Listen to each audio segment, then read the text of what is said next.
Abrimos la Biblia y lo hacemos en la carta a los Filipenses capítulo 4. Y leemos ahí solamente un texto, el versículo 13. Lo sabéis todos de memoria, pero simplemente voy a recordar las palabras del texto bíblico que dicen: todo lo puedo en Cristo que me fortalece. Pablo, en su testimonio de vida personal, viene a hablarnos en esta expresión tan breve pero tan completa de la experiencia vital con Cristo, el compromiso hacia Cristo, la vida de Cristo produce en Pablo y por tanto también en el creyente el poder de Cristo. No vivimos a Cristo simplemente para sentir alguna cosa especial, vivimos a Cristo para tener el poder necesario en toda circunstancia, en toda ocasión y de forma muy específica en el desarrollo de la vida cristiana y en el compromiso de servicio con el Señor. El recorrido que Pablo está presentando de su vida alcanza aquí un nivel muy importante y, como siempre, encuentro tres cosas en este versículo. En primer lugar está el poder, todo lo puedo. En segundo lugar está el alcance, hasta dónde llega ese poder.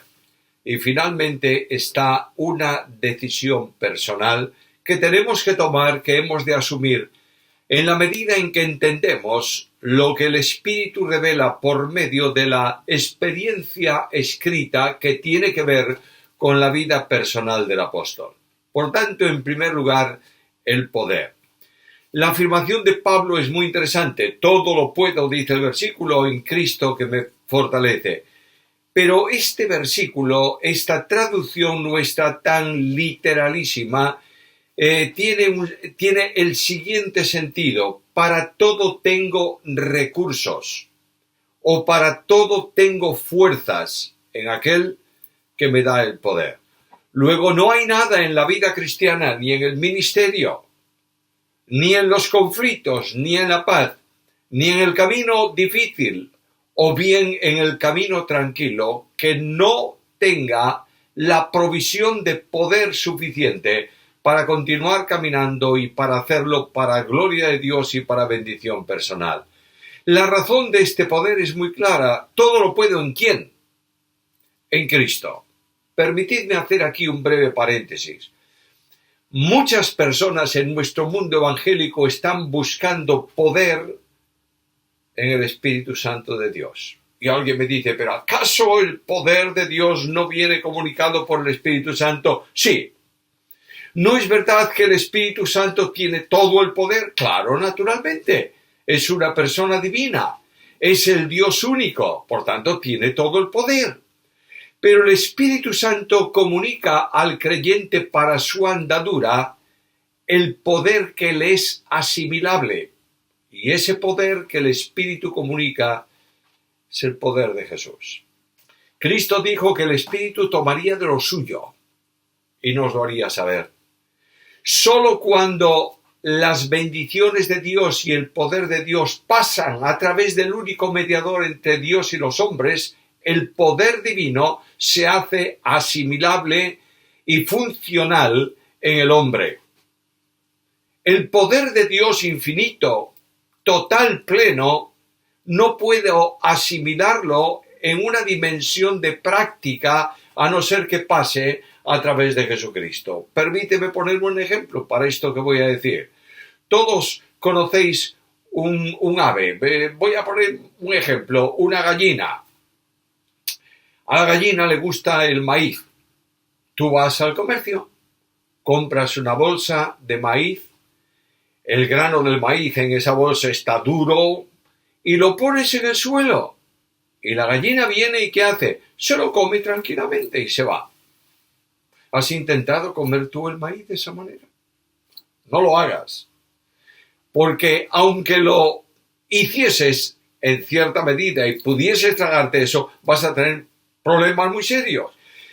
¿Y por qué la gallina toma el maíz de esa manera? y yo no puedo? Bueno, porque la naturaleza de la gallina le permite asimilar el grano de esa forma, digerirlo de esa manera. A mí no. Yo tengo que panificarlo, tengo que cocinarlo, tengo que cocerlo, no sé lo que, para que yo pueda asimilar ese maíz. Así ocurre con la bendición de Dios. Dios envía su bendición a través del único mediador entre Dios y los hombres. Por tanto, Pablo hace una afirmación muy clara en este versículo. Todo lo puedo, porque estoy en Cristo.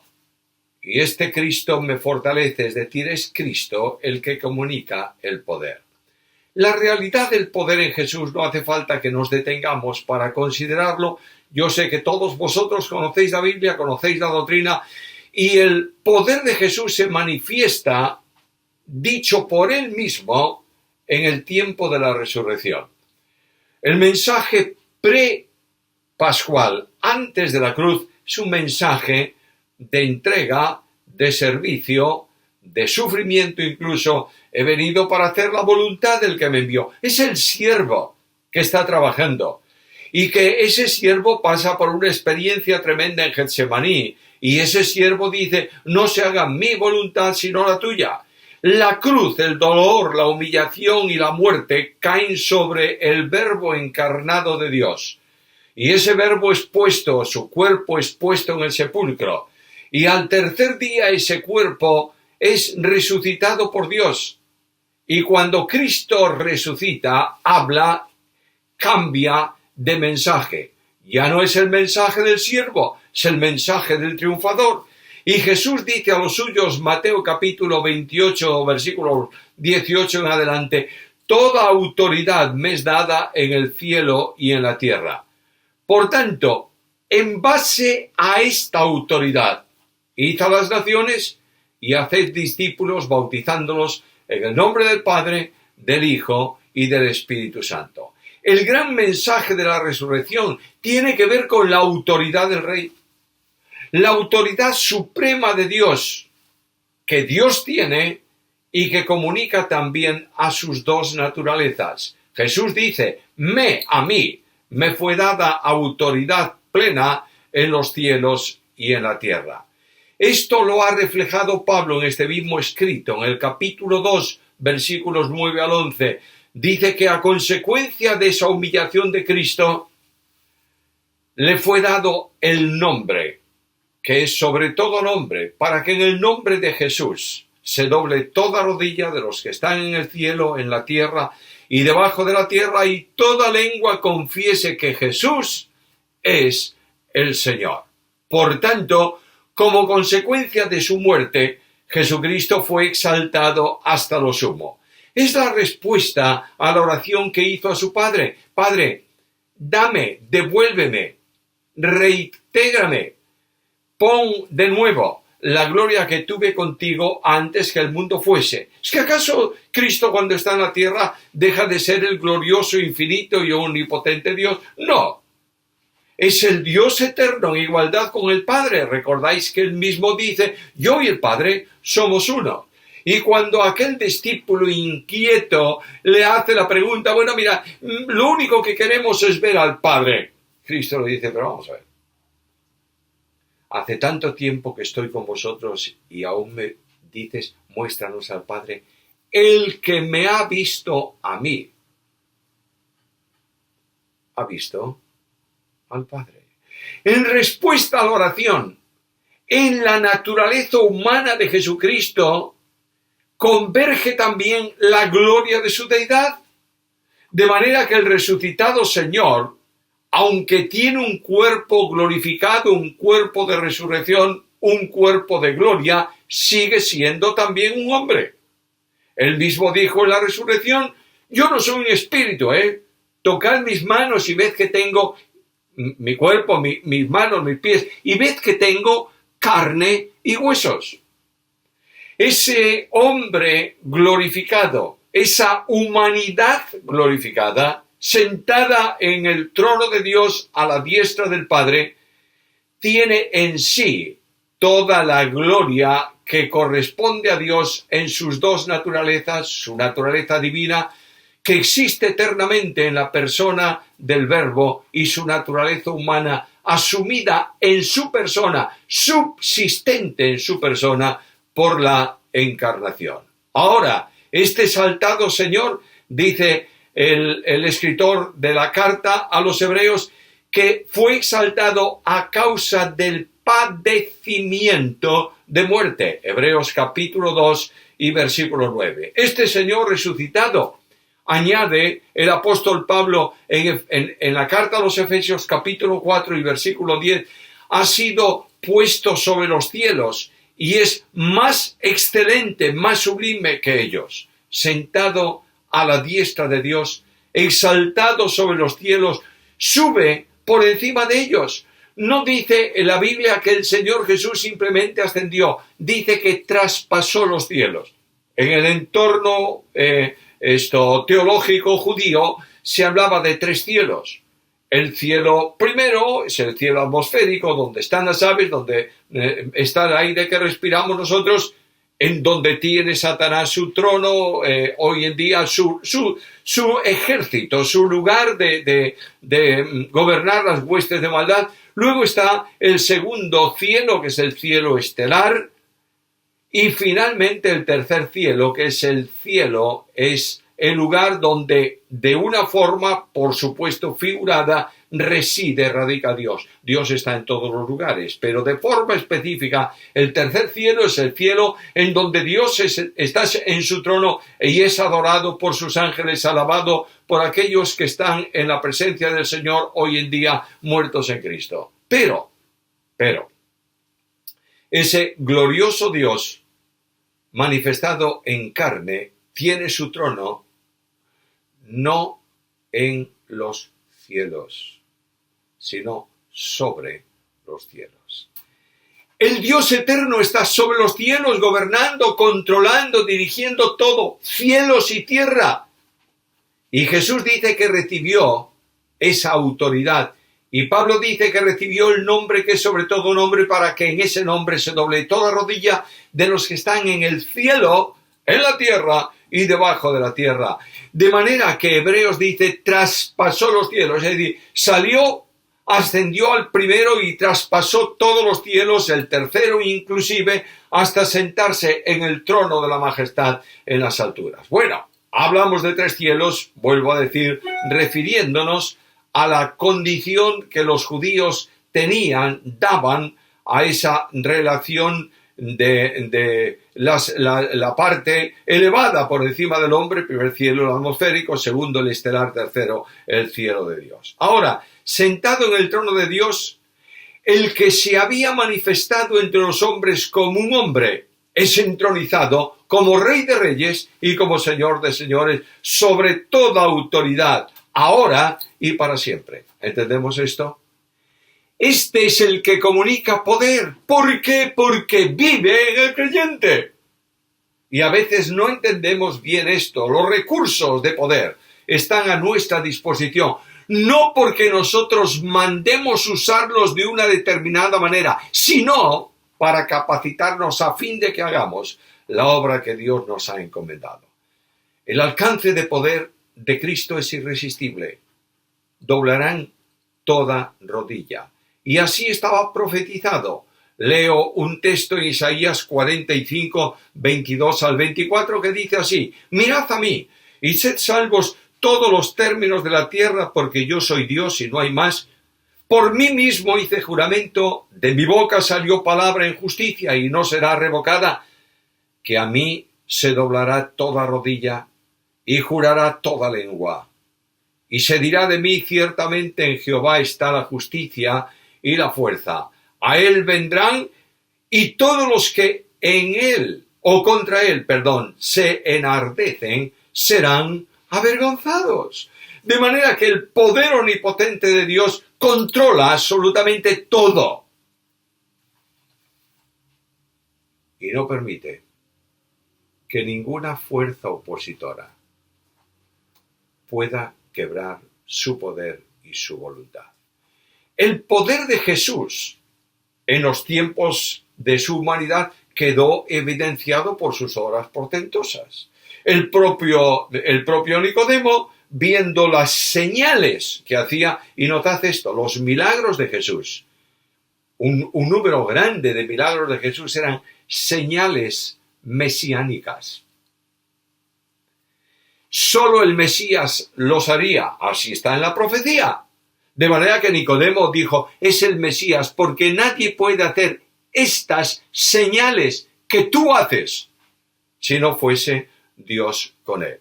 Este Jesús manifiesta su poder en obras portentosas, pero se manifiesta antes y ahora en muchas maneras, y sobre todo el poder de Jesús se manifiesta en vidas transformadas. Se cuenta que Agustín de Hipona, el gran hombre de la Iglesia, estaba enseñando un día a sus alumnos algo acerca de los milagros de Jesús. Y él dijo, hemos de creer en los pequeños y en los grandes milagros. Y un alumno curioso le dijo, ¿cuáles son los milagros pequeños? Y Agustín le dijo, pues mira, la multiplicación de los panes y de los peces, la curación de los leprosos, la calma del temporal, la resurrección de Lázaro. Y aquel muchacho, asombrado, le preguntó, ¿y cuáles son los grandes? Y la historia dice que Agustín se puso delante de él y le dijo, aquí tienes el milagro más grande de Jesús. Yo era un perdido e indigno pecador. Soy hijo del Padre, salvo por su gracia, heredero del cielo. Tenemos que reorientar nuestra visión a Cristo. Cristo, hermanos míos, es el gran desconocido de la Iglesia cristiana. Y Pablo me dice, no hay poder posible sin la vinculación con Cristo. Ahora, este poder que está en Cristo se comunica a los creyentes. Recordáis que Mateo dice que para hacer el ministerio los manda a evangelizar y le dice, y yo estoy con vosotros todos los días hasta el fin. Mira lo que dice Pablo de esa experiencia y de toda la experiencia. Filipenses 1:21, porque para mí el vivir es Cristo. Ha sido la experiencia, el poder de Jesús ha sido la experiencia y el deseo del apóstol. ¿Tienes tu Biblia abierta ahí en Filipenses, en el capítulo 3? Mira, por favor, el versículo 10. A fin de conocerle y el poder de su resurrección. Por tanto, Pablo quiere conocer, vivir vitalmente, sentir una relación íntima con Cristo para conocer el poder de la resurrección. Y esta posición es precisamente, el poder está precisamente en Cristo. Y este poder nos da siempre la victoria. Santiago en su epístola, capítulo 4, versículo 6, dice, Él da mayor gracia. Por tanto, no hay obstáculos, no hay dificultad, no hay problema insuperable para el poder de Jesús. Y la gran seguridad que tenemos nosotros, que es la seguridad de Pablo, está expresada por el escritor a los hebreos cuando dice, de manera que podemos decir confiadamente, el Señor es mi ayudador, no temeré lo que me pueda hacer el hombre. Yo veo creyentes muy temerosos en el día de hoy. No hay duda ninguna que hay que tener mucho respeto a ciertas cosas que están pasando. Hay millones de personas que han muerto a consecuencia del COVID en el mundo. Yo no puedo decir, no tiene ningún tipo de importancia, eso es una gripecita cualquiera. De modo que no hago absolutamente nada para protegerme. Para un momento. Lo que yo tengo muy claro es que el Señor cuida a su pueblo y no permite que pase nada que Él no consienta. Esta es una cosa. Pero el Dios de la Biblia nos manda vivir ordenadamente y usar los recursos que Él ha puesto en la mente de personas, en la mente de médicos, en la mente de químicos, etcétera, etcétera, para que nosotros vivamos tranquilamente, reposadamente. No hay duda ninguna que hay problemas muy serios de enfermedad en el mundo de hoy que no se sanan con la imposición de manos. Y es posible que alguien que está escuchando este mensaje en este momento se dé cuenta de que cada uno de nosotros estamos viviendo experiencias específicas en este campo. Dios permite a los creyentes dificultades y problemas. Y la enfermedad que Dios permite es para nuestro beneficio personal, para nuestra identificación con Él, para que entendamos algo de lo que nosotros no entenderíamos. Lee con calma el libro de Job. El libro de Job da testimonio de Job diciendo que era perfecto, recto, temeroso de Dios, apartado del mal. Y a este de quien da este testimonio el Espíritu Santo, está enfermo, tremendamente enfermo. Los gusanos, dice, que le salían por la piel con un olor en el aliento nauseabundo, delgado, la piel cuarteada, etcétera, etcétera, etcétera. Una descripción terrorífica. ¿Por qué? Porque Dios es Dios. Ahora, vosotros veis que yo tengo mis gafas. Bueno, ¿por qué? Bueno, porque tengo una debilidad de los ojos que me exige tener delante unos cristales correctores. Bueno, como soy un creyente que creo en el poder de Dios, saco mis gafas, las pongo en la mesa y las rompo y digo, ya estoy sano. ¿Sabes lo que me va a pasar? Al otro día por la mañana tengo que ir a comprarme otras. Porque el Señor me está diciendo, ya te he dado lo que necesitas para tu vista. Ojo con los milagros. Perdón. Ojo, atención a los milagreros que embaucan a la gente con milagros que no son milagros. Alguien me dice, ¿tú no crees que Dios puede sanar hoy a una persona? Claro que sí, ¿cómo no voy a creerlo? Naturalmente. ¿Tú crees que Dios puede hacer un milagro y a una persona que está desahuciada de los médicos curarle? Seguro que sí. Yo he visto algunos casos de estos. Pero yo estoy enseñando permanentemente que el Dios que tiene poder para sanar a una persona, la sana cuando esa sanidad le es buena para la persona y sobre todo glorifica a Dios. ¿Entendemos esto? Hay cientos de enfermos en los tiempos de Cristo. ¿Fueron sanados todos? Naturalmente que no. Pero cuando nosotros nos acercamos al poder de Jesús, vivimos confiada y descansadamente. Y digo, el Señor es mi ayudador. No tengo problemas. No puede haber dificultad insuperable para quien tiene la compañía del Señor. Romanos capítulo 8, versículo 31, Pablo dice, ¿qué pues diremos a esto? Si Dios es por nosotros, ¿quién contra nosotros? Y seguimos caminando en la experiencia de una vida llena del poder de Dios, que es utilizado en el momento que Dios desea que se use, para bendición nuestra, extensión de su reino y gloria de su nombre. Ahora, ¿cuál es el alcance del poder? El alcance del poder de Dios permite varias cosas. A veces pensamos, perdonadme, queridos hermanos, a veces cuando hablamos de poder estamos pensando en milagros tremendos, espectaculares. Escucha, en la epístola a los Filipenses, Pablo habla del poder. Si todo lo puedo en Cristo, ¿dónde está ese poder? El poder de Cristo permite vivir a los creyentes en armonía.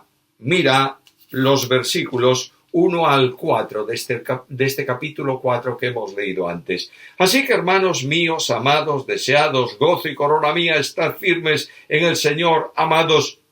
Ruego a Evodía y ruego a Síntique que sean de un mismo sentir en el Señor. Asimismo te ruego también a ti, compañero fiel, que ayudes a estas que combatieron juntamente conmigo en el Evangelio, con Clemente también y los demás colaboradores míos, cuyos nombres están en el libro de la vida. Regocijaos en el Señor siempre. Otra vez digo, regocijaos. Ahí en la iglesia en Filipos hay dos mujeres que están peleadas. ¿Y por qué? No lo sé. ¿Y qué problema tiene que haya dos mujeres peleadas en la iglesia? Bueno, tiene muchos problemas, sin duda. Pero en este caso es un problema serio porque no son dos mujeres cualquiera. Son dos mujeres que han colaborado en la plantación de la iglesia, han trabajado con Pablo lo mismo que sus otros colaboradores y tienen, permitidme decirlo así, una cierta posición dentro de la iglesia. Y de pronto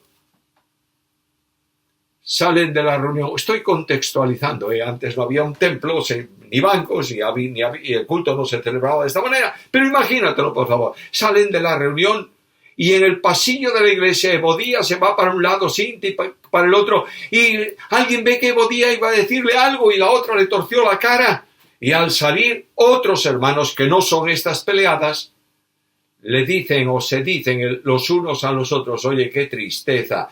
Claro, al fin y al cabo, lo que Evodía hizo a Sinti, que es malo. Y el otro le diría, para un momento, que lo que es malo es lo que Sinti que hizo Evodía. ¿Sabe lo que está produciendo eso? Una división dentro de la iglesia. Ahora, ¿cómo arreglamos esta división? Que todos tengan el mismo sentir en Jesús y el poder del amor de Cristo. La relación de Cristo, la mente de Cristo, la visión de Cristo, coloca los problemas personales a un lado y el poder suyo soluciona el problema. Versículo 2. Un mismo sentir en el Señor.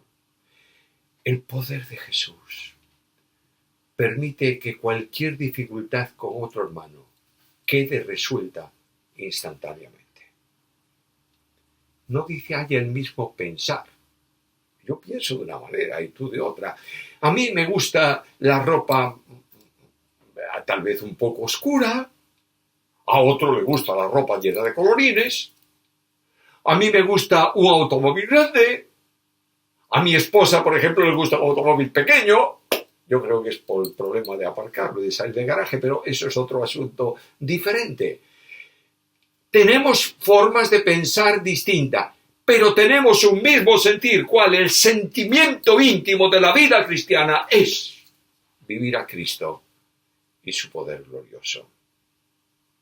El poder de Jesús es necesario para una vida llena de paz, para una vida que no exige derechos personales, para una vida en la que los afanes desaparecen para convertirse en oración. Mira el versículo 6.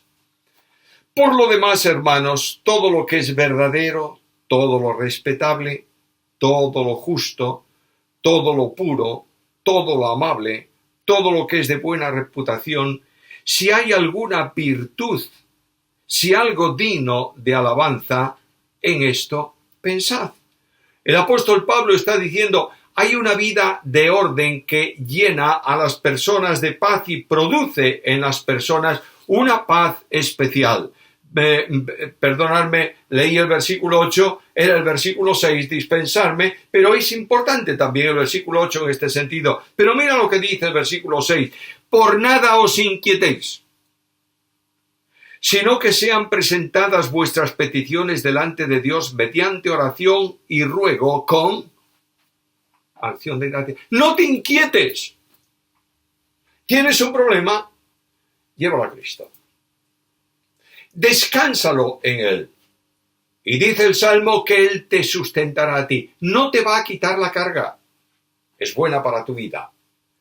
Pero te va a sustentar a ti para que seas capaz de llevar la carga. ¿Y qué ocurre cuando tú descansas esto en Cristo? Mira el versículo 7.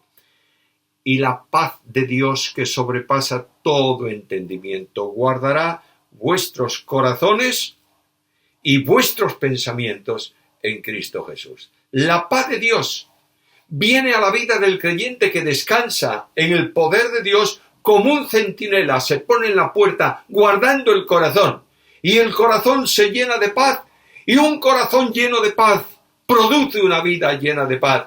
Y como centinela no solo guarda el corazón, sino que guarda también los pensamientos. Notáis que hemos leído antes el versículo 8, en donde todo lo que es honesto, lo puro, en fin, todos los pensamientos correctos se llenan, están en la mente de aquel que vive a Cristo y vive el poder de Cristo y la paz de Cristo.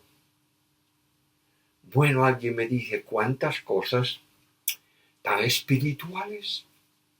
Es verdad que el poder de Dios es bueno para la vida espiritual y para la vida material. El poder de Dios impulsa al creyente a la capacidad de poder y de saber cómo ofrendar. La ofrenda que se menciona aquí es un sacrificio. Versículo 18. Todo lo he recibido y tengo abundancia, estoy lleno, habiendo recibido de Epafrodito lo que enviasteis, olor fragante. Sacrificio, acepto, agradable a Dios. Bueno, entonces hemos aprendido algo claro. La ofrenda es un sacrificio, es decir, tengo que dar hasta que duela. Bueno, eso es lo que se suele decir a veces para estimular o para comprender bien este versículo. La ofrenda es un sacrificio que se da al Señor en gratitud y en adoración. No de lo que tú tienes, sino de lo que tú administras. ¿Cómo? Dios nos ha comprado y somos suyos y pagó por nosotros el precio de la sangre de su Hijo. ¿Lo entiendes claramente? Por eso Pablo dice, no sois vuestros. Todo cuanto tú tienes son los recursos que el dueño ha puesto en manos del esclavo administrador para su gestión. De modo que cuando tú das haces una ofrenda, entregas una ofrenda, tienes que preguntarte primeramente a ti y en oración delante de Dios, Señor, de todo lo que es tuyo, ¿cuánto quieres que dé? ¿Y cuánto quieres que me reserve? El poder para ofrendar. Pero hay algo más. ¿Qué tiene que ver la ofrenda con todo esto? Mira el versículo 19.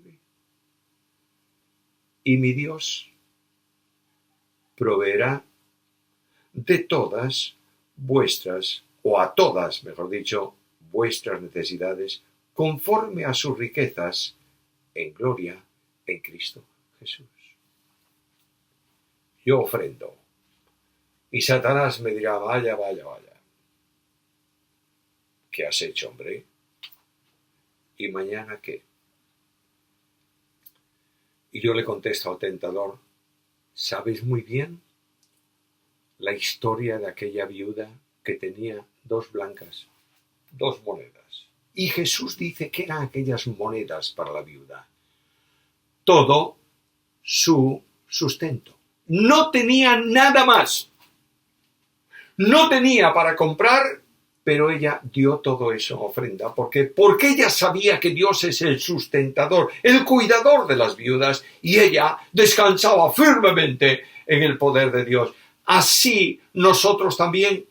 No quiere decir la Biblia que no miremos el futuro y no estemos proveyendo para el futuro, y no busquemos trabajo y mejoremos en el trabajo. No dice nada de eso la Biblia, no impide, no se opone a esa acción. Tenemos diligentemente que buscar trabajo, trabajarlo lo mejor posible, y si tenemos otro trabajo mejor y podemos alcanzarlo, hagámoslo también. Pero lo que sí dice la Biblia es que no te inquietes. Los discípulos están rodeando al Señor, escuchando el mensaje, sermón de la montaña, y son durísimos de cabeza, como yo. Y Cristo dice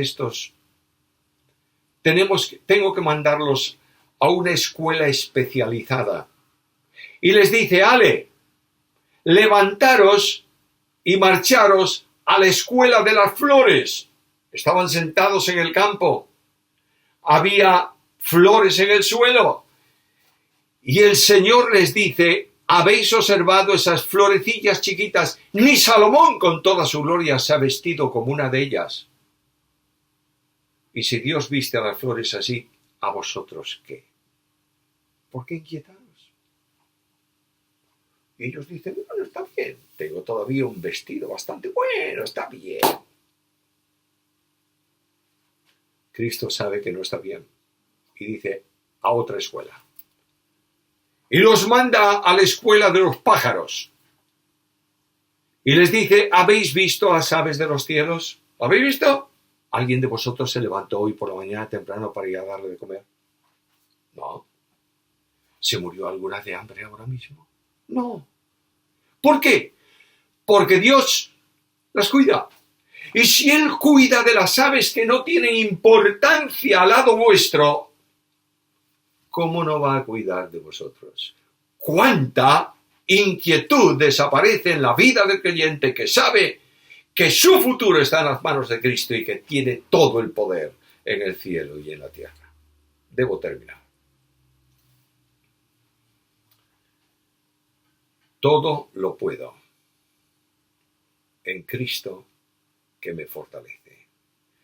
Y esto me lleva a una experiencia personal y a una pregunta reflexiva. ¿Vivimos realmente en el poder de Jesús?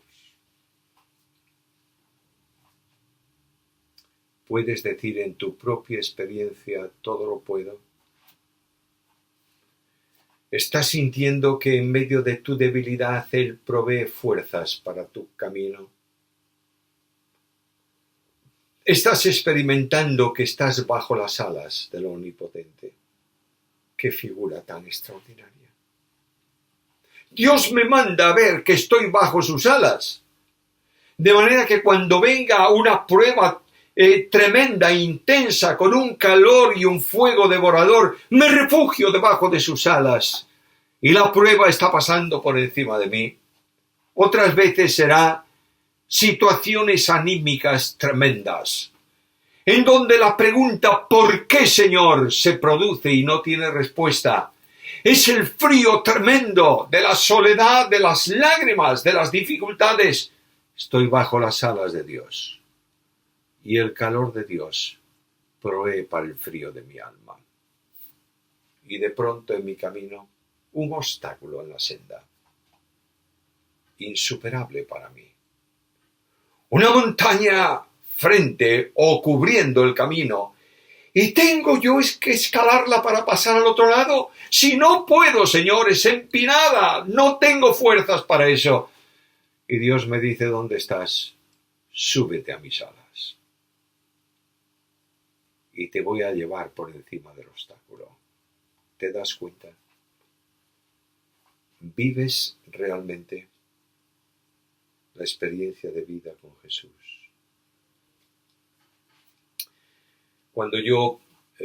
Cuando mi esposa, estoy tomando un papel de aquí, de este lado, cuando yo tuve la experiencia de la partida de mi esposa para estar con Cristo, yo quedé, no sé si se dice por ahí esta palabra, fundido. ¿Sabéis lo que significa? No vale para nada. Hay un momento en mi vida, en mi experiencia en aquel tiempo, que yo un día dije al Señor, no quiero seguir. Y una mañana recibí una cartita de un amigo.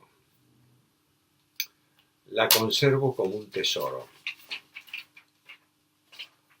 La guardo siempre. Y me decía, mira, Samuel, no hay palabras de consuelo humanas que te valgan.